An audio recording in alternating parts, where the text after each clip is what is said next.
হে WhatsApp guys, কেমন আছো সবাই? আশা করি সবাই খুব ভালো আছো। আজকে আমরা খুবই অসাধারণ একটা কোরিয়ান টিভি সিরিজ সম্পর্কে জানতে চলেছি বা কোরিয়ান কে ড্রামা সম্পর্কে জানতে চলেছি, যেটা নাম হচ্ছে I am not a robot. তো যাই হোক, এটার মোট 16টি এপিসোড রয়েছে, বাট 16টি এপিসোড একটা একটা করে দেখতে গেলে আমাদের 16 দিন লাগবে। তো এই জন্য আমরা যেটা প্ল্যান করেছি, এই 16টি এপিসোড আমরা একটা ভিডিওতে দেখবো, মানে পুরো একটা কে ড্রামা, পুরো একটা সিরিজ আমরা এই এক ভিডিওতে শেষ করে ফেলবো। তো ওই জন্য বুঝতেই পারছো আমাদের অনেক কাট সেট করতে হবে। তো এই জন্য এক্সপেকটেশন অনেক বেশি রেখো না, মানে বুঝতেই পারছো এক একটা এপিসোডের দৈর্ঘ্য যদি 40 মিনিট করেও হয়, তাহলে 16টা এপিসোডের কত মিনিট আসে সেটা আমরা 20 মিনিটের ভেতর বা 25 মিনিটের ভেতর যে কভার করব, তাহলে কিরকম সামারাইজ আমাদের করতে হচ্ছে। তো হিউজ এক্সপেকটেশন রেখো না, তবে তারপরেও তোমরা নিরাশ হবে না, মোটামুটি ভালোই বোঝাতে পারবো বলে আশা করছি। আর মাঝে মাঝে এইসব ফুল কে ড্রামা আনার কারণগুলো হচ্ছে, আমাদের কে ড্রামার একটা চ্যানেল ছিল, সেই চ্যানেলটা আমি খুব মিস করছি, এজন্য আমি কে ড্রামাগুলো আগের মতো দেখতে পারছি না। তো এর জন্য র্যান্ডম ভিডিও চ্যানেলে ফুল একটা কে ড্রামা আমরা শর্ট করে এখানে আপলোড করার চেষ্টা করছি। আশা করছি তোমাদের ভালো লাগবে। তবে কে ড্রামাটি স্টার্ট করার পূর্বে এই ড্রামাটি সম্পর্কে কিছু তথ্য দিই। এটা একটা সাই-ফাই রোমান্স কমেডি ড্রামা। এটা ডিসেম্বর 6, 2017 সালে সাউথ কোরিয়াতে রিলিজ হয়েছিল এবং 2017 সাল থেকে 2018 সাল পর্যন্ত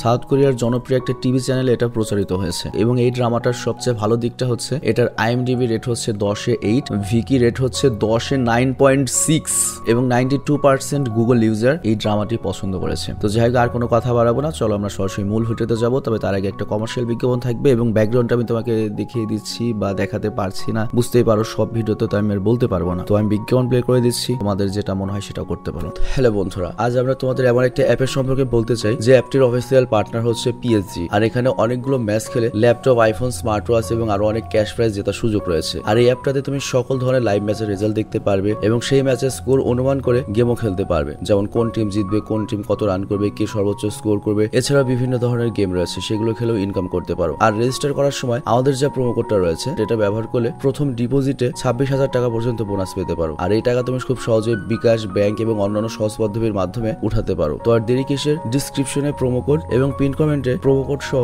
সাইন আপ লিংক রয়েছে, সেটা ব্যবহার করে অ্যাকাউন্ট খোলো এবং ক্যাশ প্রাইজ জেটো। আর এখানে একটা কথা মনে রেখো, আমরা যে বিজ্ঞাপনই দিই না কেন, অনলাইন থেকে টাকা আয় করা তো সহজের একটা ব্যাপার নয়। তোমরা কোনোভাবে আর্থিক ক্ষতির সম্ভাবনা রয়েছে এমন কোনো ওয়েবসাইটে যাবে না। তো বিজ্ঞাপন শেষে আমরা মূল ভিডিওতে চলে আসলাম। তো এই ড্রামাটার কাহিনী শুরু হয় একটা বিজনেসম্যানকে দেখিয়ে, যার নাম হচ্ছে মিন কিউ। তো এই মিন কিউ কিন্তু আমাদের নায়ক, অনেক কিউট একটা নায়ক, অন্যান্য বাকি কোরিয়ান নায়কদের মতো। তবে একটা ভয়ঙ্কর অসুখ রয়েছে, সেটা হচ্ছে মানুষের মাধ্যমে ওর অ্যালার্জি হয়। মানে ও যদি ভুলেও কোনো মানুষকে স্পর্শ করে বা হাত করে, তাহলে ওর পুরো শরীরে অ্যালার্জি বের হতে শুরু করে এবং সারা শরীর লাল হয়ে যায় এবং এরপর শ্বাস নিতেও সমস্যা হয়। কিন্তু ওর খুব ইচ্ছা ছিল যে সাধারণ মানুষের মতো জীবনযাপন করবে। ও সবসময় চাইতো যে ওর একটা বন্ধু থাকবে বা একটা গার্লফ্রেন্ড থাকবে এবং বিয়েও করতে চাইতো। কিন্তু ওর এমন একটা খারাপ সমস্যা যে কোনো মানুষকে টাচ করলেই ওর মনে করে সারা শরীরে অ্যালার্জি হয়ে ওঠে। তো এর জন্য গত 10 বছর ধরে ও নিজেকে বন্দী করে রেখেছে এবং বাসাতেই মোটামুটি চিকিৎসা করাতো। মানে ওর লাইফে কোনো কিছুর কমতি নেই, কোটি কোটি টাকার মালিক, কিন্তু লাইফের সমস্যা একটাই, মানুষের সংস্পর্শে আসলে অ্যালার্জি হয়। তো যাই হোক, একদিন ওর যে পার্সোনাল ডক্টর রয়েছে সে বাড়িতে আসে আর মিনকিউকে বলে, তোমার এই সমস্যার কোনো চিকিৎসা পৃথিবীতে এখন আবিষ্কার হয়নি, তো তোমাকে নিজেকে এই সমস্যার সাথে মানিয়ে নিতে হবে। আর এর সাথে ওর হাতে একটা ঘড়িও দেয়, এই ঘড়িটি ওর অ্যালার্জির অবস্থা ওকে জানাবে। তো এই ঘড়িতে মোট 4টা রং রয়েছে। তো ঘড়িতে যখন নীল রং থাকবে তার মানে হচ্ছে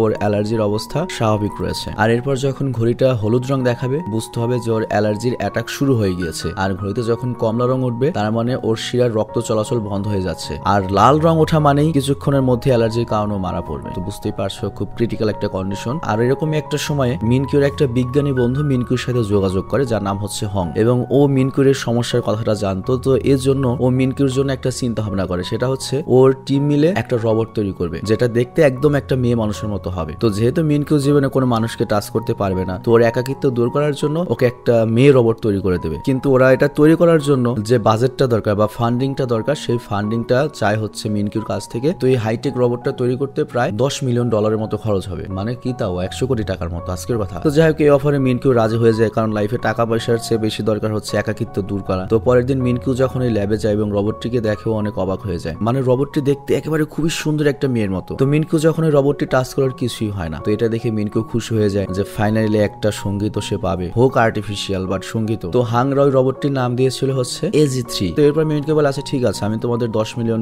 বা ইউয়ানই হবে আর কি, কোরিয়ান টাকায় হবে, ডলার হলে তো 100 কোটি তো অনেক বেশি হয়ে যায় রোবটের আন্দাজে। তো এটা বড় কথা নয়, সবচেয়ে বড় কথা মিনকিউ রাজি হয়ে যায় রোবটটা নেওয়ার জন্য এবং অনেকগুলো টাকাও দিয়ে দেয় যে আরো উন্নত করো। তো এর কয়েকদিন পরে রোবটটা আরো উন্নত হয়ে যায় এবং ওরা যখন রোবটটিকে ল্যাবে টেস্ট করছিল, তখন ওদের মধ্যে একজন হচ্ছে সোডা খাচ্ছিল। তো যখন সোডার বোতলটা খোলে, তখন একটা ফোঁটা গিয়ে পরে হচ্ছে রোবটের গায়ে, আর তখনই সেখানে একটা বিশাল শর্ট সার্কিট হয়ে যায় এবং রোবট রোবটের যে প্রসেসিং সিস্টেমটা রয়েছে সেটা নষ্ট হয়ে যায়। তো বুঝতেই পারছো এত কষ্ট করে একটা রোবট তৈরি করেছে, তারপর যদি এই অবস্থা হয় তো সবার মাথাতে পুরো উল্টো পাল্টা হয়ে যায়। কারণ আগামীকালে ওদের হচ্ছে রোবটটা ডেলিভারি করতে হবে এবং অ্যাডভান্স টাকাও নিয়ে রেখেছে। তো ওরা তো সবাই ভয় পেয়ে যায়, কারণ মিনকিউ অনেক বড় লোক, তো রেগে গেলে ডিল ক্যান্সেল করে দেবে, তখন ওরা এই রোবটটার কার কাছে বিক্রি করবে। তো তখন হাঙের মাথায় একটা বুদ্ধি আসে। অ্যাকচুয়ালি হাং এই রোবটটা তৈরি করেছিল হচ্ছে ওর অনেক পুরাতন একটা বান্ধবী ছিল যার নাম হচ্ছে জিয়া, ওর চেহারার আদলে। তো হাং করে কি দ্রুত সে জিয়াকে খবর দেয়, আর জিয়া দেখা করতে আসলে ওকে সবটা খুলে বলে। মানে এখানে হাং চাচ্ছে যে AJ3 রোবটের বদলে জিয়াকে রোবট সাজিয়ে মিনকিউর কাছে পাঠাবে। তো এরকম একটা অফার শুনে জিয়া প্রথমে না করে দেয়। তুমি চিন্তা করো, একটা মেয়ে মানুষ তুমি রোবট সেজে একটা ছেলের কাছে থাকবে, ওই ছেলে কি করবে না করবে, তুমি কি প্রস্টিটিউট নাকি? মানে এটা সম্ভব নাকি? কিন্তু যখন হাং ওকে অনেক টাকার লোভ দেখায়, মানে টাকাও তো নিয়েছে 10 মিলিয়ন ইউয়ান বা ডলার, তো ওকে অনেক টাকার যখন লোভ দেখায় তখন ও রাজি হয়ে যায়, কারণ ওর আর্থিক অবস্থা খুব একটা ভালো ছিল না। আর এরপর ওরা করে কি জিয়াকে ওদের ল্যাবে নিয়ে গিয়ে AJ3 রোবটের সমস্ত সবকিছু খুলে বলে, মানে রোবটটা কিভাবে রিয়াক্ট করবে, কিভাবে কাজ করবে, কিভাবে পানি ঢালবে, মানে সবকিছু ওকে আর কি ট্রেনিং করানো হয়। এর সাথে ওই রোবটের মতো সিম ড্রেসটাও পরানো হয়। তারপর চুলে উইগ এবং চোখে লেন্স পরানো হয়, বাট এটা কোনো সাধারণ লেন্স ছিল না, এটা একটা ক্যামেরার মতো কাজ করবে। এর সাথে জিয়াকে মনে করে বিভিন্ন ডিরেকশন দিতে পারবে হাংরা এখান থেকেই, মানে হাংরা দূর থেকেই জিয়া এবং মিনকিউর উপরে নজর রাখতে পারবে এবং সেই হিসাবে জিয়াকে ডিরেকশন দিতে পারবে এইভাবে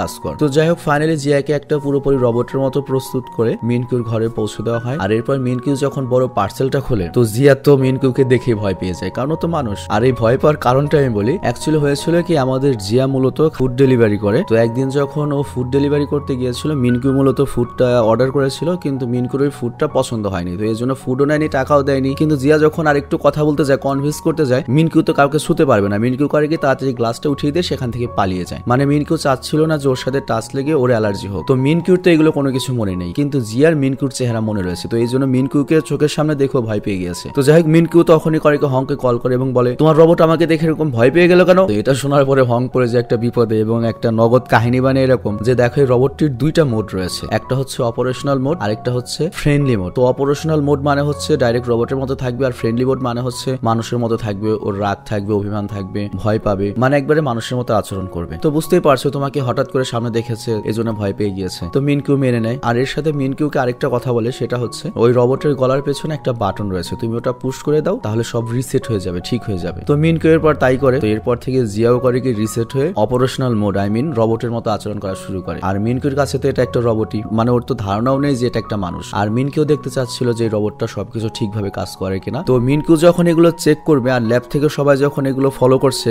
এবং আমাদের জিয়াকে ইনস্ট্রাকশন দিচ্ছে, তখনই হয় কি ল্যাবে কারেন্ট চলে যায়। তো তখন কিরকম একটা সিচুয়েশন, জিয়াকে এখন রোবট সেজে পুরো একা সামলাতে হবে, কারণ হাঙের সাথে জিয়ার এখন কানেকশন নেই। তো মিনকিউ তখন প্রথমে একটা বক্স খুলতে বলে, যেটা একটা অঙ্কের কোডের মাধ্যমে খুলতে হয়, কিন্তু জিয়ার অঙ্ক খুবই খারাপ, তো করে কি বক্সটা ভেঙে ফেলে খুলে দেয়। দ্বিতীয় টেস্ট ছিল একটা সিদ্ধ ডিমকে ছেলা, যেটা 10 সেকেন্ডের মধ্যে করতে হবে, কিন্তু জিয়া এটা খুব ভালো মতো করতে পারে, যেহেতু একটা রেস্টুরেন্টে কাজ করতে, বুঝতেই পারছো। তো জিয়া নিজে নিজে এই টেস্ট দুটো পাস করে নেয়। আর মিনকিউ এটা দেখে বেশ খুশি হয় যে না, রোবটটা কাজের, এবং রোবটটাকে নিজের কাছে রেখে দেয়। আর তখনই এইদিকে ল্যাবের লাইট চলে আসে এবং ওরা জিয়ার সাথে কানেক্ট হয়ে যায়। আর ওরা দেখতে পায় যে জিয়া মিনকিউর উপর চিৎকার করছে, মানে মিনকিউর উপর চিল্লাচিল্লি করছে আর কি। অ্যাকচুয়ালি হয়েছে কি, মিনকিউ ওর ব্যাটারি চেক করার জন্য জিয়ার পেছনে হাত দিয়েছিল। তো মিনকিউ তখন হংয়ের কাছে কল করে বলে, তুমি আমাকে কি রোবট দিয়েছো, এটা তো খারাপ, ব্যাটারি খারাপ। হং তখন বলে, দেখো ব্যাটারি ঠিকই আছে, এটার যদি কোনো সমস্যা থেকে থাকে আমি এখনই ল্যাবে আনার ব্যবস্থা করছি, কোনো সমস্যা থাকলে আমি ঠিক করে দিচ্ছি, তবে তুমি ওকে টাচ করো না, ঠিক আছে, কারণ তোমার তো শর্ট লেগে যেতে পারে, বুঝো না। মানে এরকম করে মিনকিউকে টুপি পরাচ্ছে আর কি হাং। তো এরপর মিনকিউ যখন রান্নাঘরে যায় পানি খাওয়ার জন্য, তখন ওর পানি আটকে শ্বাসরোধ হয়ে যায়। আর ওই সময় জিয়া এসে ওর পিঠে বাড়ি দিলে কিছুক্ষণের মধ্যে ঠিক হয়ে যায়। আর তখন মিনকিউ বলে, তুমি আমার অর্ডার ছাড়া কাজ করলে কিভাবে? জিয়া তখন বলে, আমার ভেতর আগে থেকে সব রকম ফাংশন দেওয়া রয়েছে এবং এর সাহায্যে আমি নিজে নিজে আমার নিজের কাজ করতে পারি। কিন্তু এখানে আমরা যে বিষয়টা দেখে অবাক হই,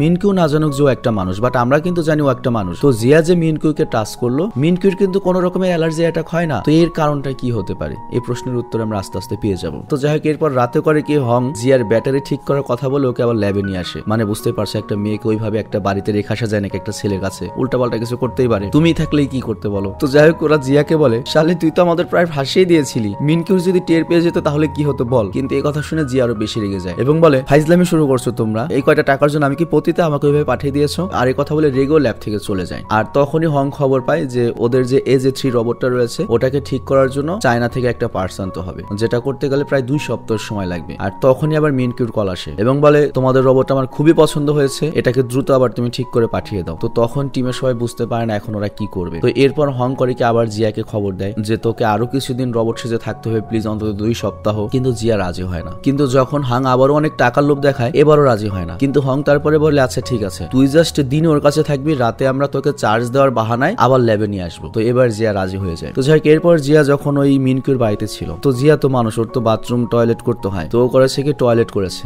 এখন কি করবে, গন্ধটা কিভাবে দূর করবে, কারণ ও তো রোবট, ওর তার এটা করার অধিকার নেই। ও করে কি মিনকিউর যে দামি পারফিউমটা রয়েছে সেটা দিয়ে ওয়াশরুম ক্লিন করছিল, কিন্তু তখনই সেখানে মিনকিউ চলে আসে আর বলে রোবট তো পানির কাছে আসে না, তুমি এখানে কি করছো? তো জিয়া তখন ওকে রোবটের মতো জবাব দেয়, আমি একটা অ্যাডভান্স রোবট, আমি সবকিছুই করতে পারি, পানিতে আমার কিছুই হয় না। কিন্তু মিনকিউ যখন ঘুরে তাকায় তখন জিয়ার মুখে ঘাম দেখতে পায়। মানে বুঝতে পারছো নায়িকার তো ভয়ে ঘাম ছুটে গিয়েছে। কিন্তু নায়ক যখন ভালো মতো এই ঘামটা দেখার জন্য কাছে আসতে যায় তখনই সাবানে পা পিছলেও উল্টে পড়ে যায়, আর এর ফলে ওর কোমরে চোট লেগে যায় এবং জিয়া ওর উপরে পড়ে যায়। তো যাই হোক, এটা একটা ফানি দৃশ্য ছিল। তো এরপর একদিন জিয়া যখন ঘরবাড়ি পরিষ্কার করছিল তখন জিয়ার হাত লেগে মিনকিউর বানানো তাসের ঘরটা ভেঙে যায়, যেটা মিনকিউ ছোটবেলা থেকে গত 10 বছর ধরে বানিয়েছে, মানে এই বন্দি থাকা অবস্থায়। তো এটাতে ভেঙে যেতে দেখে মিনকিউর তো মাথায় হাত, আর মিনকিউ এত বেশি রেগে যায় যে ও চিল্লা বলা শুরু করে। কিন্তু তখনই জিয়া বলা শুরু করে, আমার ব্যাটারি তার মাত্র 5% চার্জ রয়েছে, আর এটা বলে ও ব্যাটারি শেষ হয়ে যাওয়ার নাটক করে মাথাটা ঝুঁকিয়ে ফেলে, মানে বেঁচে গেল কোনো রকমে। কিন্তু মিনকিউর তো রাগ কমে না, ও হংকে কল দিয়ে বলে, শালা তুই আমাকে কি রোবট দিয়েছিস, আমার বাড়ি এসে সবকিছু উল্টাপাল্টা করে দিচ্ছে, সবকিছু নষ্ট করছে। হং তখন বলে, বুঝতেই পারছো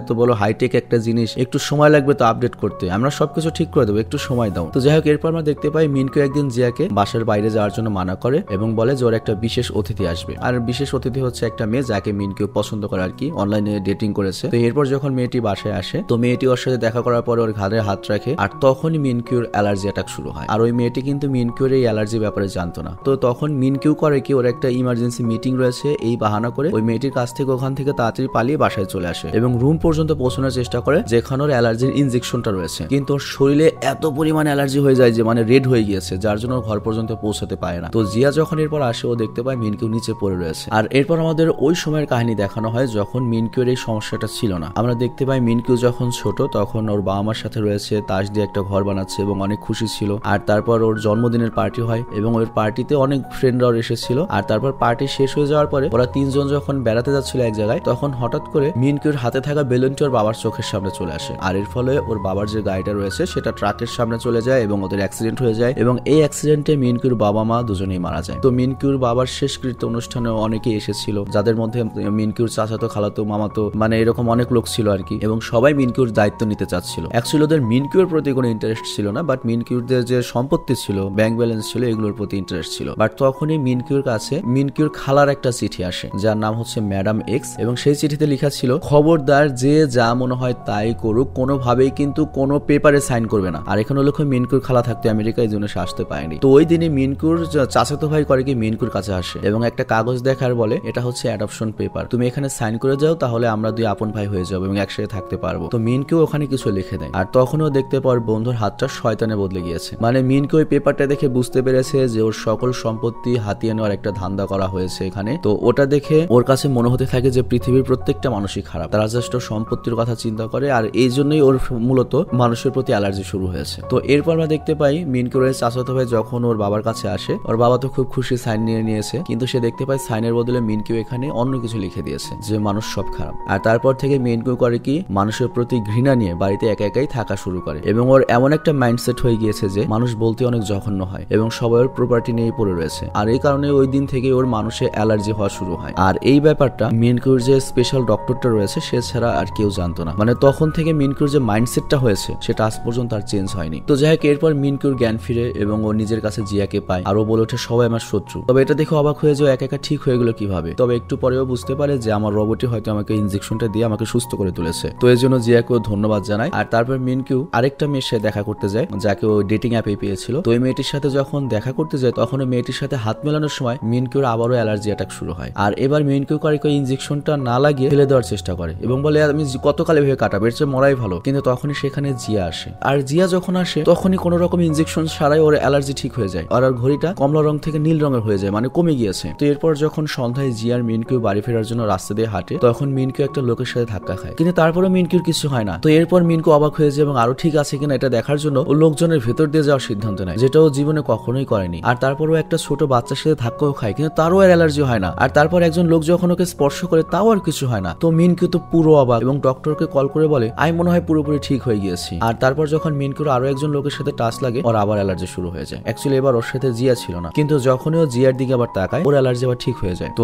তখনও বুঝতে পারে যে ওর সাথে যদি জিয়া থাকে তাহলে ওর অ্যালার্জি হয় না, কিন্তু না থাকলেও অ্যালার্জি হয়। তো এরপরও আবার ডক্টরকে কল করে বলে এমন কেউ আছে যাকে দেখলে আমি ঠিক হয়ে যাচ্ছি, মানে জিয়ার কথা বলছে। তো এটা শুনে ডক্টর তো পুরো অবাক হয়ে যায়। তো এইটা বুঝতে পারার পরে মিনকিউ দৌড়ে গিয়ে করে কি জিয়াকে হাক করে এবং বলে আমি তোমাকে দুনিয়ার সবচেয়ে ভালো ব্যাটারি নিয়ে আসবো, কিন্তু তুমি সবসময় আমার সাথে থাকবে। মানে বুঝতেই পারছো জিয়ার জন্য সুস্থ বোধ করছে। তো এরপর বাসায় এসে ও ডক্টরকে সবকিছু খুলে বলে। ডক্টর বলে এটা তো খুবই অবাক করা একটা বিষয় যে একটা রোবট ওর জন্য তুমি ঠিক হয়ে যাচ্ছ। আর এখনো লক্ষ্য ডক্টর নিজেও কিন্তু যায় না যে জিয়া একটা মানুষ, রোবট না। তো যাই হোক, এরপর থেকে আমাদের মিনকিউ করে কি যেখানেই যায় সেখানেই জিয়াকে বা ওই রোবটটাকে নিয়ে যায়। আর এইভাবে 2 সপ্তাহ পার হয়ে যায় এবং এই যে 3 নামে যে রোবটটা রয়েছে সেটা ঠিক হয়ে গিয়েছে, কিন্তু তারপরেও এটা ঠিকঠাক কাজ করতে আরো বেশ কিছুদিন সময় লাগবে। আবার এদিকে জিয়াও যখন জানতে পারে যে রোবটটা চলে এসেছে এবং ঠিক হয়ে যাচ্ছে, ওরও মন খারাপ হয়ে যায়, কারণ জিয়ারও মিনকিউর সাথে থাকতে থাকতে একটা অভ্যাস হয়ে গিয়েছে। মানে মিনকিউ জিয়ার সাথে তো এমন কোনো খারাপ কোনো বিহেভ করেনি, বুঝতেই পারছো। তো এরপর একদিন মিনকিউ জিয়াকে নিয়ে একটা হোটেলে যায়, আর ওখানে আরেকটা মেয়ের সাথে দেখা করতে এসেছিল,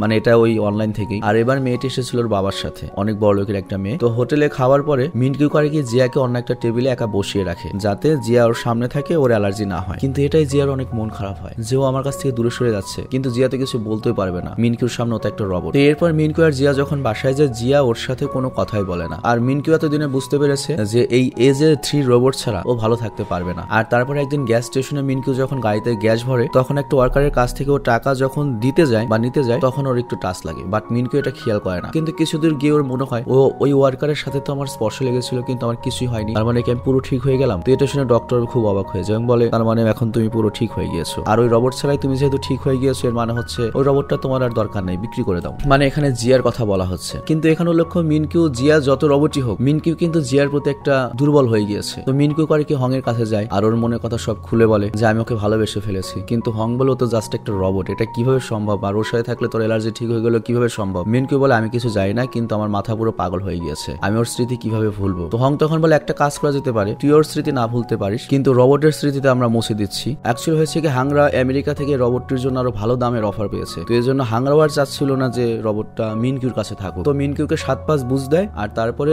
জিয়াকে লাস্টবারের মতো রেডি করিয়ে মিনকিউর কাছে পাঠিয়ে দেয়। তো লাস্টবারের মতো দুজনে একে অপরকে দেখে, আর বাইরে অনেক বেশি বরফ পড়ছিল। তো শেষবারের মতো ওরা দুজন ঘুরতে যায়, আর এরপর ওরা যখন বাইরে থেকে ঘুরে এসে বাসায় ফিরে আসে, তখন মিনকিউ জিয়ার জন্য অনেক শুকরিয়া আদায় করে যে তোমার জন্য আমি ঠিক হয়ে গিয়েছি। আর এরপর মিনকিউ করে কি ওর নিজের গলা থেকে ওর মায়ের দেওয়া যে লকেটটা ছিল সেটা জিয়ার গলায় পরিয়ে দেয়, আর ওকে হাক করে ওর পেছনের যে রিসেট বাটন রয়েছে সেটা পুশ করে অনেক কাঁদে। মানে মিনকিউর মনে হচ্ছে যে এই রোবট আমার স্মৃতি সব ভুলে গেল। আর এদিকে সত্যি সত্যি AJ3 যে রোবটটা তৈরি করা হয়েছিল সেটার মধ্যে যে তোমার কোডিং গুলো করা হয়েছিল মিনকিউর ব্যাপারে, সেই ফোল্ডারটাও ডিলিট করা হয় যাতে এই রোবটের মাথায় মিনকিউর ব্যাপারে আর কিছু না থাকে, মানে সত্যিকারের যে রোবট ও যেন মিনকিউর ব্যাপারে কিছু না জানে। কিন্তু আমরা দেখতে পাই বাস্তবে ওরা দুজন, এইদিকে মিনকিউ ওইদিকে জিয়া, দুজনই অনেক কান্না করতে থাকে এবং জিয়া এত বেশি কান্না করে যে অসুস্থ হয়ে যায়। কিন্তু কান্না করে তো কোনো লাভ নেই, কারণ জিয়া তো মিনকিউর সামনে মানুষই না, আবার মিনকিউরও এখন আর রোবটের প্রয়োজনে সুস্থ হয়ে গিয়েছে। তো পরের দিন ওরা দুজনেই করে কি যার যার মতো নিজেদের নতুন জীবন শুরু করার জন্য প্রস্তুত হয়ে যায়। তো জিয়া তখন সিদ্ধান্ত নেওয়া শহরে থাকবে না, ওর নানির বাসায় চলে যাবে, মানে এই এলাকা থেকে দূরে যাবে এইসব ভুলে থাকতে। আবার এদিকে মিনকিউ চিন্তা করে যে আমি দূরে থেকে কোথাও বেরিয়ে আসি। তো কাকতালীয় ভাবে হয় কি ওরা দুজনে একই ট্রেনে ওঠে এবং সামনাসামনি সিট পড়ে ওদের। তো মিনকিউ তখন জিয়াকে দেখে আর অবাক হয়ে যায় এবং বলে ও তো দেখতে একেবারে আমার হুবহু AJ3 রোবটের মতো। কিন্তু জিয়া এখানে এমন একটা ভাব করে যে ও কখনো মিনকিউকে দেখেইনি, কারণ হং ওকে আগেই বলে দিয়েছিল ভবিষ্যতে দেখা হলে কখনোই কথা বলবে না। তো মিনকিউ তখন হংকে কল করে এবং বলে আমার রোবটের মতো হুবহু একটা চেহারার মেয়েকে দেখেছি। তখন হং তখন বলে হ্যাঁ ও আমার বান্ধবী, ওর চেহারা দিয়ে আমি ওই রোবটটা তৈরি করেছিলাম। তো মিনকিউ তখন হংকে জিজ্ঞাসা করে আমি কি ওর সাথে কথা বলতে পারি। হং তখন না বলে দেয়, কিন্তু মিনকিউর তখন একটু সন্দেহ হয়, ও করে কি জিয়ার পিছু নিতে থাকে। আর তারপর জিয়া চলে আসে ওর নানির বাড়িতে, মানে এখান থেকে কোনো একটা চাকরি করবে আর নানির কাছে থাকবে। কিন্তু নানি বলে কোনো চাকরি করার দরকার নেই, আমাদের নিজেদেরই রেস্টুরেন্ট রয়েছে, এটাই দেখাশোনা করে। তো এরপর থেকে জিয়া করে কই রেস্টুরেন্টে দেখাশোনা করে, আবার মিনকিউ করে কই রেস্টুরেন্টে আসে, আর সবাই চলে যাওয়া পর্যন্ত অপেক্ষা করে যাতে জিয়ার সাথে কথা বলতে পারে। আর জিয়া ওই ব্যাপারটা লক্ষ্য করে, তো জিয়া করে কি নিজে থেকেই মিনকিউর সাথে গিয়ে কথা বলে এবং বলে হ্যাঁ আমার চেহারাই AJ3 রোবটকে দেওয়া হয়েছিল, এর পরিবর্তে আমাকে অনেকগুলো টাকাও দেওয়া হয়েছে, তো আপনি এখান থেকে চলে যেতে পারেন। কিন্তু মিনকিউর জিয়ার চেহারার প্রতি যে ভালোবাসাটা হয়ে গিয়েছে, হোক সেটা রোবট, সেই জন্য করে কি এখান থেকে যেতে চায় না। আবার ইতিমধ্যে মিনকিউ করেছে কি জিয়া নানির সাথে ভালো বন্ধুত্ব করে নিয়েছে। তো এভাবে করে কি জিয়ার সাথেও সময় কাটতে থাকে, ঠিক যেভাবে AJ3 রোবটের সাথে ওর একটা বন্ধুত্ব হয়ে গিয়েছিল। তো এরপর যখন আবার ও জিয়ার নানির হোটেলে যায়, তখনও দেখতে পায় যে জিয়া ওখানে নেই, মানে জিয়া ওর নানির হোটেল থেকে চলে গিয়েছে। তো এটা শুনে মিনকিউ পুরো পাগল হয়ে যায়, এদিক ওদিক খুঁজতে থাকে, আর তারপর ওকে সমুদ্র পাড়ে বসে থাকতে দেখে। এবং এখানে আমরা দেখতে পাই জিয়া কিন্তু প্রচুর কান্না করছে, মানে মিনকিউকেও ভালোবাসে কিন্তু সরাসরি বলতে পারছে না যে আমি সেই রোবটটা ছিলাম, কারণ অনেকগুলো টাকা নিয়েছে ওই রোবটের অভিনয় করার জন্য, কারণ তা না হলে তো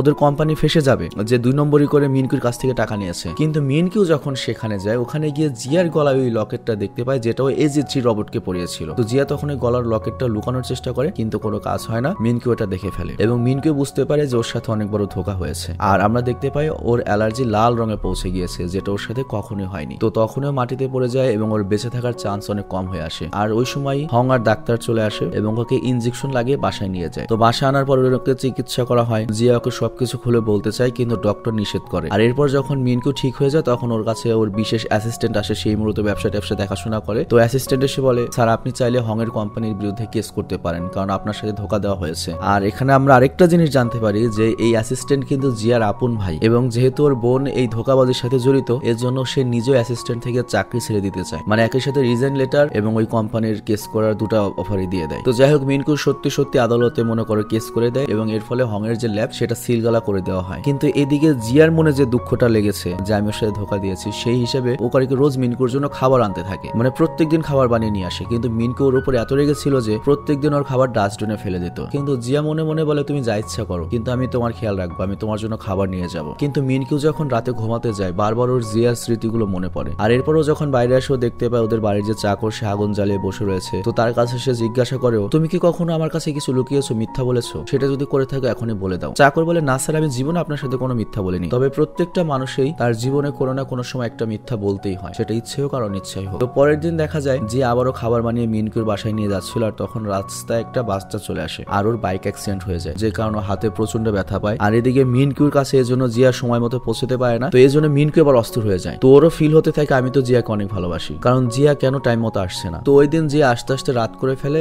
এবং করে কি প্রতিদিনের মতো আবারও খাবার টেবিলে খাবারটা সেট করে এবং চলে যখন যাচ্ছিল তখন মিনকু আসে এবং বলে, তুমি আমাকে এত বড় ধোকা দিতে পারলে, তুমি মিথ্যা বলে অনেক খুশি তাই না? তখন জিয়া বলে, আমার কথাটা তো শুনবে, তো আমি তোমাকে অনেক কিছু বলতে চেয়েছিলাম, কিন্তু আমার হাত বাঁধা ছিল, আমার মুখ বাঁধা ছিল। তখন মিনকু বলে, তোমার কোনো কথা আমি শুনবো না। আর রাগ করে ওর হাতে যে গ্লাসটা ছিল সেটা ভেঙে ফেলে এবং ওই কাজটা গিয়ে আবার জিয়ার হাতে গিয়ে লেগে এবং জিয়ার হাত থেকে রক্ত বের হতে শুরু করে। কিন্তু তারপরও জিয়া করে কি মিনকুর কাছে উল্টা মাপ চাইতে থাকে এবং সেখান থেকে চলে যায়। আর পরের দিন সকালে আমরা দেখি মিনকুর বাসায় জিয়ার বন্ধু আসে এবং বলে, দেখো যেটা হয়ে গিয়েছে সেটা ছেড়ে দাও, তা না হলে নিজের জীবনের স্মৃতিতে সারা জীবন একলাই থেকে যাবে, কারণ জিয়া কিন্তু হাঙের টিমের সাথে অস্ট্রেলিয়া চলে যাচ্ছে, তুমি চাইলে ওকে আটকাও। কিন্তু মিনকু জিয়ার বন্ধুর সামনে এমন একটা ভাব করে জিয়ার জন্য ওর কিছু যায় আসে না, কিন্তু মনে মনে মিনকু অনেক বেশি অস্থির হয়ে যাচ্ছিল। তো এরপর সকালবেলা মিনকু করে কি সেই জায়গাটিতে যায় যেখানে জিয়া ছিল। তো ওখানে গিয়ে ও হাঙের টিমের লোকজনকে দেখতে পায়, কিন্তু ওখানে গিয়ে ওর ইগোতে লাগে যে আমি জিয়াকে কিভাবে নিয়ে আসবো, আমার সাথে যে প্রতারণা করেছে। তো এই জন্য করে কি গাড়ি না থামিয়ে নিজের ঘরে আবার চলে আসে। আর এরপর যখন ও টিভি দেখছিল তখন টিভির খবরও দেখতে পায় যে আজকের রাতে আকাশে শত শত তারা দেখা যাবে, এর সাথে স্নোফল হবে। তো ও যখন এটা দেখার জন্য বাইরে যাচ্ছিল তখন যখন ছাতা নিতে যায় তখন ওখানে ও জিয়ার ছাতাটা দেখতে পায়, মানে জিয়া আর ও এই ছাতাটা নিয়ে একসাথে একবার ঘুরেছিল। তো জিয়ার স্মৃতিতেও আবার মগ্ন হয়ে যায়। আবার এদিকে AG3 রোবটও ঠিকঠাক কাজ করা শুরু করেছে এবং হাংরা সিদ্ধান্ত নিয়েছে যে কোনো মূল্যে এই রোবটটা দিয়ে হলো মিনকুকে ওরা ম্যানেজ করে নেবে। কিন্তু মিনকুর মনে তো এখন জিয়ার কথাই মনে রয়েছে, ওর মনে তার রোবট নেই এবং ও বুঝতে পারে ও জিয়া ছাড়া থাকতে পারবে না। এই জন্য একটা জায়গায় ও জিয়ার সাথে দেখা করতে যায়। আর জিয়া তখন বলে, আমি তোমার সাথে রোবট হওয়ার নাটক করেছিলাম, এর জন্য আমি লজ্জিত, আর তুমি রোবটের সাথে নয়, তুমি একটা মানুষের সাথে সময় কাটিয়েছো। আর তখন মিনকুর AG3 অর্থাৎ জিয়ার সাথে কাটানো সময়গুলো মনে পড়ে। আর তারপর মিনকু জিয়াকে বলে, তুমি আরো বলো জিয়া, তুমি আর কি কি মিথ্যা বলেছো আমার কাছে, আমি কতটা পাগল ছিলাম তাই না, আমি মানুষের রোবটের পার্থক্যই করতে পারিনি। তো জিয়া তখন বলে, আমি তোমাকে কোনো মিথ্যা বলিনি, তোমার সাথে সময় কাটাতে আমার অনেক ভালো লাগতো। আর তখন মিনকু ওকে ওর পাশে বসতে বলে এবং বলে, তোমার মনে যা যা আছে সবকিছু তুমি আমাকে এখন বলো। তো জিয়া তখন বলে, তোমার সাথে কাটানো প্রত্যেকটা সময়ের কথা আমার মনে আছে এবং সবগুলো সময় আমার অনেক বেশি ভালো লাগে, আমি তোমাকে কখনোই হারাতে চাই না। আমি অনেকবার ভেবেছি তোমাকে সত্য বলে দেবো, কিন্তু আমার কাছে মনে হয়েছে যে রোবট হিসেবে তুমি আমার সাথে রয়েছো, এই জন্য তোমার অ্যালার্জি হচ্ছে না। কিন্তু আমি যদি সত্যি বলে দিই তখন যদি তোমার অ্যালার্জি হয়ে যায়, আর তোমার এই অ্যালার্জির সমস্যাটি তখনই দূর হয়েছে যখনই তুমি তোমার মানুষের প্রতি যে ঘৃণাটা ছিল, তোমার যে পুরনো স্মৃতিটা ছিল সেটা তুমি দূরে ঠেলে দিয়েছিলে। এরপর মিনকু করে কি জিয়াকে কাছে এনে বসায়, কিন্তু তখনই মিনকুর মনে পড়ে আমার অ্যালার্জি আছে, হয়তো আমাদের জার্নি এই পর্যন্তই, কারণ এখন তো আমি জানি যে আমার সাথে ধোকা হয়েছে, তুমি মানুষ, হয়তো আমরা একসাথে থাকতে পারবো না, তুমি তোমার রাস্তা দেখো, আমি আমার রাস্তা দেখি, আমি দূরে কোথাও চলে যাব যেখানে আর কোনো মানুষ আসতে পারবে না এবং আমি সব সময়ের মতো একা জীবন যাপন করা শুরু করবো, আর কখনোই কোনো মানুষের সহচর্চা যাব না যাতে কেউ আমাকে ধোকা না দিতে পারে। কিন্তু জিয়া ওকে আটকে ফেলে এবং অনেক কাঁদে এবং বলে, প্লিজ যেও না, আমি তোমাকে অনেক ভালোবাসি, তুমি হয়তো সেই মানুষ যার জন্য আমি সারা জীবন অপেক্ষায় ছিলাম। তো এটা শোনার পরে মিনকু করে কি জিয়াকে জড়িয়ে ধরে, আর তখন আকাশ থেকে একটা তারা জমিনে পড়ে যায়। আর তারপর ওরা দুজন মিলে লং ড্রাইভে যায়। মিনকু কফি শপ থেকে দুজনের জন্য কফি আনে। আর তখন আমরা দেখতে পাই ওর ঘড়িতে আবার অ্যালার্জি হওয়ার সাইন শুরু হয়ে হয়ে গিয়েছে। কিন্তু যখনই আবার মিনকিউ জিয়াকে ওর গাড়িতে শুয়ে থাকতে দেখে ওর অ্যালার্জি আবার নর্মাল হতে শুরু করে। তো এর মানে মিনকিউর শরীর থেকে যে একটা ঘৃণা মানুষের প্রতি সেটা আবার দূর হতে শুরু করেছে। তো যাই হোক এরপর মিনকিউ করে কি জিয়াকে বাসায় ছেড়ে দিয়ে আসে এবং আবার দ্রুত দেখা করার জন্য বলে। আর এরপর বাসায় এসে মিনকিউ ডাক্তারকে কল করে। তো ডক্টর বলে দেখো এই রোগের আসলে কোনো মোক্ষম চিকিৎসা নেই, তোমার এই অসুখ যখন তখন আসতে পারে, মানে নর্মালি চলে যেতে পারে আবার আসতেও পারে। তো আমার মনে হয় জিয়ার সাথে থাকলে যদি তোমার ভালো হয় সেটাই তোমার বেছে নেওয়া উচিত। আর এদিকে আমরা সেই আমেরিকান ক্লায়েন্টকে দেখতে পাই, যে আমেরিকান ক্লায়েন্ট এই AG3 রোবটটা নিতে চেয়েছিল এবং সে অনেক বেশি টাকার অফার করেছে, প্রায় 4 গুণ। তো যাই হোক এই লোকটার নাম হচ্ছে মার্টিন এবং সেই রোবটটিকে নিয়ে এটার টেকনোলজি নিয়ে অনেক ডেঞ্জারাস হাতিয়ার হিসেবে এই রোবটগুলোকে ব্যবহার করবে। আর যেহেতু মিনকিউর ঝামেলাটা শেষ হয়ে গিয়েছে হংদের সাথে, কেস উঠিয়ে নিয়েছে কারণ জিয়ার সাথে প্রেম হয়ে গিয়েছে, সেজন্য করে কি হংয়ের টিম ওর কাছে রোবটটা বিক্রি করে দেয়। আর তখনই হংয়ের কাছে মিনকিউ আসে এবং বলে যা হয়েছে হয়েছে, ওই রোবটটা কই, ওইটার টাকা তো আমাকে ফেরত দিস নি। তো হং তখন বলে ওটার টাকা আমি তোমাকে ফেরত দিতে পারবো, আমাদের একটা ক্লায়েন্ট ওই রোবটটা নিয়ে গিয়েছে, খুব শীঘ্রই আমাদের টাকা দিবে, তোমার টাকা আমরা ফেরত দিয়ে দেবো, আর তুমি যে টাকা দিয়েছিল ওই টাকা আমরা রোবটে খরচ করেছি। আর ওদিকে আমাদের দেখানো হয় মার্টিন যখন ওই AG3 রোবটটাকে একটা তাঁবুতে নিয়ে যাওয়ার চিন্তা করছিল, তখন যখন তাঁবুতে নিয়ে যে ওরা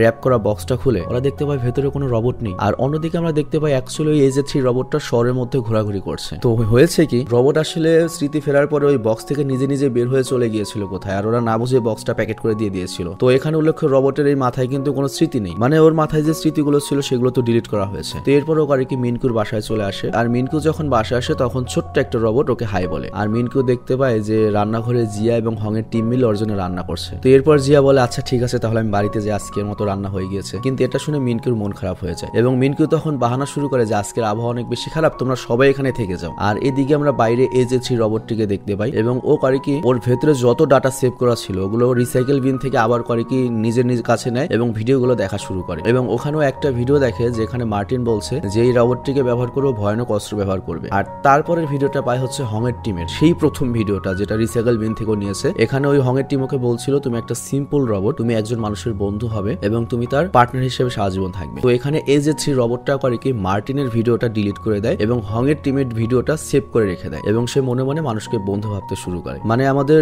মিনকু আর জিয়ার ঝামেলা শেষ, এখন হচ্ছে এই রোবটের ঝামেলাটা রয়েছে, রোবটটার কি হবে। তো এরপর আমরা মিনকুকে দেখতে পাই যে ম্যাডাম এক্স এর সাথে মানে ওর খালার সাথে দেখা করে আমেরিকা থেকে এসেছে। তো এই খালাই কিন্তু ছোটবেলাতে ওকে ওই নোটটা লিখেছিল কোনো কাগজে সাইন করবে না এবং সে সব সময় দূর থেকে ওকে সাহায্য করতো বুদ্ধি দিয়ে। তো খালা যখন ওই মার্টিনের নাম শুনে সে বলে ও তো খুব ভয়ঙ্কর লোক, ও কিন্তু খুব বড় ধরনের সন্ত্রাসী আমেরিকাতে, বড় ধরনের মাফিয়া, ও যেহেতু দক্ষিণ কোরিয়াতে রয়েছে ওকে অবশ্যই পুলিশে ধরিয়ে দিতে হবে। আর আমি এমন একজন লোককে চিনি যার কাছে তুমি অনেক প্রমাণ পেতে পারো, ওকে পুলিশে ধরিয়ে দেওয়ার জন্য। তো এরপর মিনকিউ করে ওই লোকটার সাথে দেখা করতে যায় এবং তাকে প্রমাণ দেওয়ার জন্য বলে, কিন্তু ওই লোকটা ভয় পাচ্ছিল। ওই লোকটা আসলে মার্টিনের জন্য আগে কাজ করতো, কিন্তু মিনকিউ তখন বলে আপনার হেফাজত পুলিশ টিম করবে, আর আমাকে তো চেনেন আমি কত বড় ব্যবসায়ী, আপনার ভয় পাওয়ার কারণ নেই। তো এরপর লোকটি প্রমাণ দেওয়ার জন্য রাজি হয়ে যায় আর মিনকিউ ওই প্রমাণগুলো পুলিশের কাছে পৌঁছে দেয়। আর এরপর জিয়া করে কি মিনকিউকে একটা জায়গায় নিয়ে যায়, মানে ও জানতে পেরেছে যে ওখানে AG3 রোবটের চালান চলছে বা AG3 রোবটটা নিয়ে যাওয়া হচ্ছে। কিন্তু মিনকিউ যখন সেখানে যায় ও দেখতে পায় যে ওদের কাছে তো AG3 রোবটটা নেই। তো এই বিষয়টা নিয়ে মার্টিনও অনেক অস্থির, কারণ AG3 রোবট ওদের যত কথা রয়েছে সমস্ত কথা তো রেকর্ড করে রেখেছে ওটার ভেতরে। তো ওইসব কথা যদি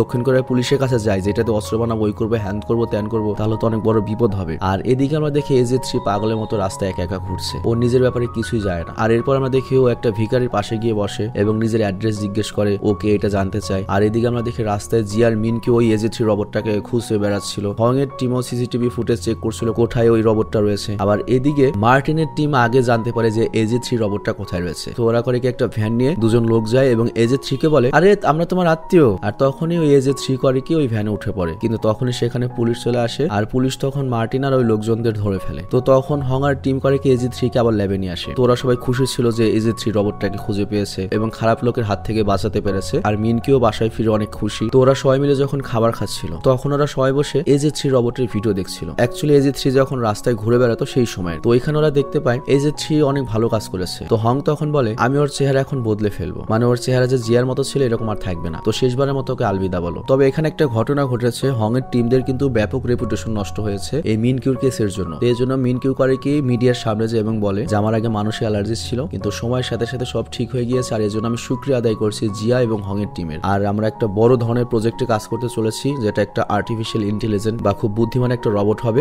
মানে আমাদের মিনকিউ নিজে ওই রোবটটির কোম্পানি মানে হাংদের কোম্পানি কিনে নেয় এবং এর ফলে যেটা হয় ওই রোবটটা দেখানোর পরে মিনকিউর কোম্পানির শেয়ার বাজারের দাম অনেক দ্রুত বেড়ে যায় এবং মিনকিউ অনেক খুশি ছিল, হাংরা অনেক খুশি ছিল। আর তারপর সে করে কি জিয়াকে কল করে আর রাতের বেলা একসাথে খাওয়ার জন্য বলে। তো মিনকিউ তখন জিয়াকে বলে দেখো তোমার ভাই তো সেই লজ্জায় আমার কাছে আর চাকরি করতে চায় না, সে লেটার দিতে যাচ্ছে, আমি কি করব। তো জিয়া তখন ওর ভাইয়ের সাথে দেখা করে এবং ওর ভাইয়ের বউয়ের সামনে এই কথা বলে যে এটা নিয়ে মন খারাপ করিস কেন, আমার জন্য সমস্যা হয়েছিল, আমি তো ঠিক করে দিয়েছি। কিন্তু তারপরেও ওর ভাই রাজি হয় না। কিন্তু তখন ওর ভাইয়ের বউ করে কি রাগারাগি শুরু করে, এত ভালো চাকরি ছাড়বে তুমি। আর এর পরের দিনে আমরা দেখি জিয়ার ভাই মিনকুর কাছে যায় এবং ক্ষমা চায় যে আমি চাকরি ছেড়ে দেবো না। তো এরপর আমাদের কিছু সময়ের পরের কাহিনী দেখানো হয়, যেখানে হং এর ওই এআই রোবটটা লঞ্চ হতে যাচ্ছিল মানে গৃহকর্মী হিসাবে, এবং এটা লঞ্চ হচ্ছে আমাদের নায়কের কোম্পানি হিসাবে। আর এদিকে জিয়ার ভাইকে ওই নতুন কোম্পানির রোবোটিক্স কোম্পানির ম্যানেজার বানানো হয়েছে। আর আমরা জিয়াকে দেখতে পাই মিনকুর যে আরেকটা কোম্পানি রয়েছে সেটা লাইট কাস্টমারদের দেখাচ্ছিল, এবং সেখান থেকে সে মিনকুর সাথে দেখা করতে যাচ্ছিল, যেখানে হং এর টিম এবং ওর ভাইয়ের বউ আগে থেকেই ছিল। আর তারপরও বাসায় চলে আসে, আর বাসার সামনে একটা গাড়ি থেকে একটা আর্মি বের হয়। তো এটা আর কেউ না, এটা আসলে মিনকিউ ছিল। আর তোমরা যারা দক্ষিণ কোরিয়ার কে ড্রামা দেখো তারা কিন্তু জানো যে দক্ষিণ কোরিয়ার এটা নিয়ম, তোমার 2 বছর আর্মিতে থাকতেই হবে, মানে আর্মি ট্রেনিং বাধ্যতামূলক নিতে হবে। তো মাঝখানে মিনকিউর 2 বছর আর্মি ট্রেনিং ছিল, আর ওই সময়টা আমাদের নায়িকার ভাই হাঙের টিম মিলে ওর ব্যবসা সামলেছে। তো যাই হোক, জিয়া যখন আমাদের নায়ককে দেখে সামনে আসতে থাকে তখনই স্লিপ কাটে, কিন্তু আমাদের নায়ক ওকে ধরে নেয়। আর তারপর তারা একে অপরকে অনেকক্ষণ ধরে দেখে এবং ওদের জীবন অনেক সুন্দর করে এগিয়ে যাচ্ছে। আর মিনকিউর তো এখন আর ওই সমস্যাটা নেই। আর ওরা যখন ঘরের দিকে যাচ্ছিল তখনই এই অসাধারণ কে ড্রামাটি শেষ হয়ে যায়। মানে 16টা এপিসোড তোমরা এইটুক সময়ের মধ্যে দেখে শেষ করলে। আমি জানি না কতখানি ভালো বোঝাতে পেরেছি, তবে আমি সর্বোচ্চ চেষ্টা করেছি বোঝানোর জন্য। যদিও এটা ট্রান্সলেশন ভিডিও, তবে তারপর আমাকে যথেষ্ট এফোর্ট দিতে হয়েছে তোমাদের বোঝানোর জন্য, বাড়তি কিছু অ্যাড করার জন্য। মানে স্ক্রিপ্টের বাইরে কমপক্ষে 20 থেকে 30% আমার বলতে হয়েছে, যাতে তোমরা ভালো মতো বুঝতে পারো। তো যাই হোক, আমি বিদায় নিচ্ছি, ভালো থেকে সুস্থ থেকো, এবং কেমন লাগলো তোমাদের এই কে ড্রামাটি সেটা কমেন্টে অবশ্যই জানাবে। আর তোমার যদি এরকম একটা সুযোগ থাকতো রোবটের, তুমি কোন মেয়েকে এরকম একটা আর্টিফিশিয়াল রোবট হিসেবে চাইতে? আমার সারা জীবনের চয়েস তো একটাই, তোমরা জানো আমার চয়েস কে, যারা আমার পুরনো সাবস্ক্রাইবার। তো যাই হোক, আমি বিদায় নিচ্ছি।